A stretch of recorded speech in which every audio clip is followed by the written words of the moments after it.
కూడా భయంకరమైన వెన్నుపోటు ఆ రోజుల్లోనే ఆయన పొడిచి పార్టీని లాక్కుని అధికారంలోకి వచ్చి ఆ రోజు నుంచి ఈ రోజు వరకు కూడా వెన్నుపోటు పొడుస్తూనే ఉన్నారు. ఒక రకంగా ఆ పదానికి పేటెంట్స్ ఉన్న వ్యక్తి చంద్రబాబు నాయుడు గారు.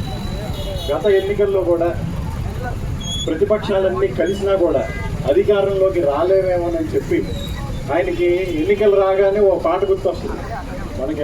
బాలకృష్ణ గారి సినిమా అనుకుంటా, నరుడా ఏమి కోరిక అని. ఎవరేం కోరుకుంటే ఎవరేం అడిగితే అన్నీ చేసేస్తానంటారు. ఎలక్షన్ అయి గెలిచిన తర్వాత మాత్రం ఏమొస్తుందంటే మీరు కావాలంటే యూట్యూబ్లో పాత వీడియోలు కూడా చూడండి. దివాళా తీస్తాను, నాకు నడపడం చేత కావట్లేదు, ఇక్కడ డబ్బులు లేవు, ప్రజలే నన్ను ముందుకు నడపాలి, ఇక్కడ ఖాళీ అయిపోయింది, ఇప్పుడు కొత్తగా ఆవేదన ఉంది, ఆవేశం ఉంది అంటారు, కానీ పనులు మాత్రం జరగట్లేదు. కాకపోతే వీళ్ళు ఒక గొప్ప టెక్నిక్ ఏంటంటే ఎప్పుడు ఈ పాపం అంతా కూడా ఆయన ఒక్కడే మూట కట్టుకో, పక్కన పార్ట్నర్ని పెట్టుకుని సగం మూట ఆయన నెత్తి మీద కూడా కడతారు. ఈసారి ఆ పార్ట్నర్ పేరు ఏంటంటే పవన్ కళ్యాణ్ గారు. బీజేపీ వాళ్ళు పాపం తెలివిగా ముందే ఆ మేనిఫెస్టోని పట్టుకోమంటే మా వద్దు మేము దాన్ని పట్టుకుని ఫోటో దిగమని చెప్పి వాళ్ళు ఎన్నికల ముందే పక్క తప్పుకున్నారు.